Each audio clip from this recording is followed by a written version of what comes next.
सफ़र की कारगुजारी सुनाइए। सबसे पहले मैं कहना चाहूँगा आपके चैनल के ज़रिए हाजियों को कि हमारा जो सफ़र होता है उम्रे का, हम यहाँ से दिल्ली से हमारी जो फ़्लाइट होती है जद्दा तक, जब जद्दा पहुँचते हैं तो सारे हाजी को साथ में लेके बस में बिठाते हैं, जो कंपनी की बस पहले से ऑलरेडी एयरपोर्ट पे पहुँची होती है। वहाँ से फिर पहुँचाने के बाद बस में बैठने के बाद सीधा हम लोग मक्के की तरफ रवाना होते हैं। जो हाजी सारे अपने नियत ऑलरेडी सारे हाजी एयरपोर्ट ही से कर लेते हैं दिल्ली से उम्रा का, और सारे एहराम के लिबास में रहते हैं, सारे हाजी एहराम पहने रहते हैं। उसके बाद हम लोग का मामला मक्के की तरफ जो जाता है, तो मक्का आने से पहले हाजी बस में बैठ के तलबिया पढ़ते हैं, और तलबिया हम लोग अल्हम्दुलिल्लाह पढ़ाते भी है और पढ़ते भी हैं। जो तलबिया लब्बैक अल्लाहुम्मा लब्बैक लब्बैक ला शरीका लक लब्बैक इन्नल हम्दा वन नेमता लक वल मुल्क ला शरीका लक, ये बुलंद आवाज़ में पढ़ी जाती है तलबिया। और मक्के में पहुंचने के बाद हाजियों को होटल में ठहराया जाता है। जो हमारा कमरा होता है शेयरिंग बेसिस पे होता है, जिसका 4 अदद 5 अदद 4 पर्सन 5 पर्सन का होता है कमरा। उसके बाद थके हुए हाजी होते हैं, आधा घंटा 1 घंटा का मस्जिद हरम सारे हाजियों को जाके उम्रा करने के लिए तवाफ़ करना पहले पड़ता है। तो तवाफ़ करने के लिए पहले खाने काबा का 7 चक्कर लगाना पड़ता है। उसके बाद 7 चक्कर कंप्लीट होने के बाद मुकाम इब्राहिम के पीछे नफिल शुक्राना नमाज पढ़ना है लाजिम। वहाँ पे पढ़ने के बाद फिर दुआ मांगा जाता है। फिर जमजम का पानी पी के दुआ कीजिए, और फिर सफ़ा मरवा का सही करने के लिए निकल पड़िए, क्योंकि अंदर ही में है हरम के।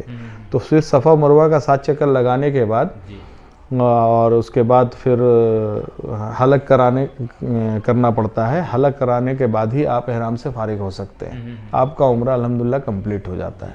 उसके बाद डे 2 का जो मामला होता है, तो फिर हाजियों को बता दिया जाता है, कोई 5 की शक्ल में, कोई 6 की शक्ल में, हाजी अपना अपना ग्रुप बना के मस्जिद आयशा जाके नियत करके फिर से अपना उम्रा करते हैं। कोई अपने मरहूमीन के नाम से उम्रा करता है, तो कोई अपने अहबाब दोस्तों के नाम से उम्रा करता है जो मरहूम हैं। तो उसी हिसाब से इन लोग का मामला हाजियों का जो 6 दिन 7 दिन चलता रहता है। और इसी दौरान हमारी जो सर्विस होती है नाश्ते की, खाने की और रात के खाने की, ये चलता रहता है बफे सिस्टम होटल में। ये नाश्ते में क्या देते हैं आप? नाश्ते में हमारा जो है कि ब्रेड, जैम और शहद और बटर, ये कंपलसरी होता है। ये हर दिन मिलेगा, हर डेज मिलेगा आपको नाश्ते के टाइम में। इसके अलावा कभी पूड़ी सब्ज़ी, कभी पराठा और पाया, तो कभी अंडे आमलेट, तो इस तरीके का जो नाश्ता चलता है। हाँ, अलग अलग। लंच का हमारा जो है रोटी के साथ साथ चावल और दाल, मटन और सब्ज़ी और कोई मीठे का आइटम होता है। इसके अलावा फ्रूट होता है हमारा।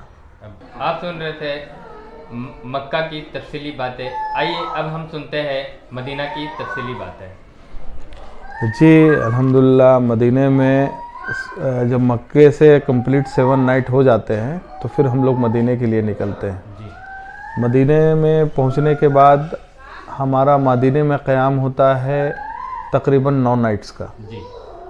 9 नाइट्स में, क्योंकि हाजी ज़्यादा ज़ोर देते हैं जायरीन कि हमें 40 वक्त की नमाज़ मदीने में अदा करनी होती है, तो इस वजह से हम मदीना में 9 नाइट्स तो रुकते हैं, तब जाके 40 वक्त की नमाज़ें होती हैं।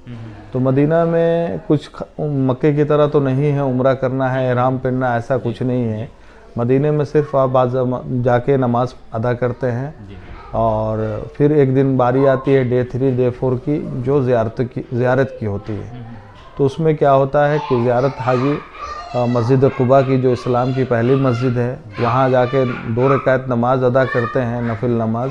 वो एक उम्रे का मकबूल और मंजूर उम्रे का सवाब होता है। ये आप जब भी मदीना जाएं तो ज़रूर 2 रकात नमाज आप मस्जिद कुबा में अदा करें, क्योंकि ये हदीस से भी साबित है। हमारे हुज़ूर सल्लल्लाहु अलैहि वसल्लम ने भी बयान किया कि इस मस्जिद में जो भी जायरीन या जो भी कोई शख्स इस मस्जिद में 2 रकात नमाज अदा करेगा उसे एक मंजूर और मकबूल उम्रे का सवाब होगा।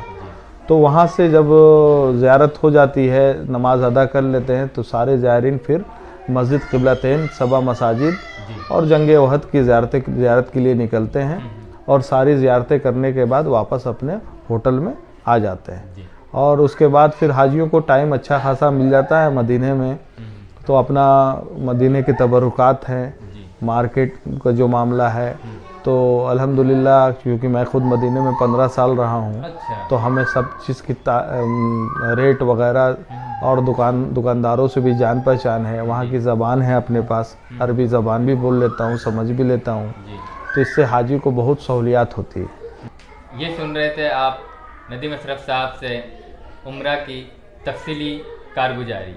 अगर किसी शख्स को हज या उम्रा के लिए जाना हो तो आप औरंगाबाद के ब्रांच, गया के ब्रांच और पटना के ब्रांच जिसका नाम है अलिफ मदीना टूर्स एंड ट्रैवल से संपर्क कर सकते हैं।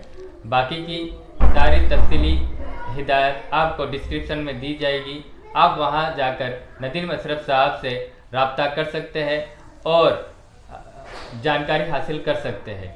इसी के साथ हम आपसे विदा लेते हैं। जय हिंद।